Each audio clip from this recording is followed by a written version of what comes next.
আমরা শবে বরাত পালন করি কেন? আল্লাহর রহমতের জন্য না, ভাগ্য ঠিক করার জন্য, ঠিক না? এটা ভুল কথা। ভাগ্য শবে বরাতে কিছুই হয় না। ভাগ্য ঠিক হয় আল্লাহর পথে চললে, বিশেষ করে মা বাবার খেদমত আর রক্ত সম্পর্কের আত্মীয়দের সাথে ভালো সম্পর্ক রাখলে। এটা রাসূল আসলাম বলেছেন, মান আরাদা আইয়ুনসা ফি আজালিহি ওয়া ইউবারাকা লাহু ফি রিজকিহি ফালিয়াসিল রাহিমা।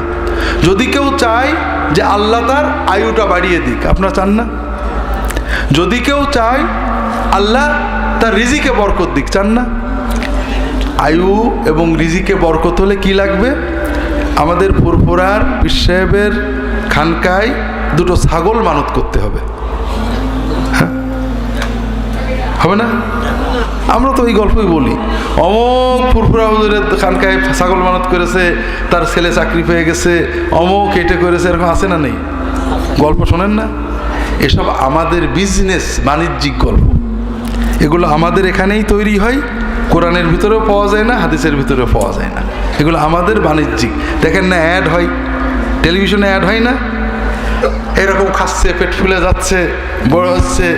এগুলো হলো অ্যাডভার্টাইজমেন্ট। এগুলোর মাধ্যমে আমরা বিজনেস করি।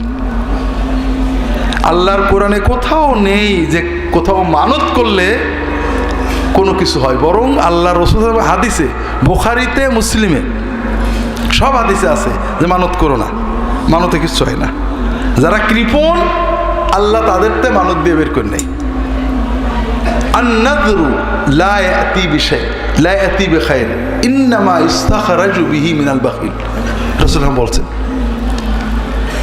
বিপদ কাটে দানে।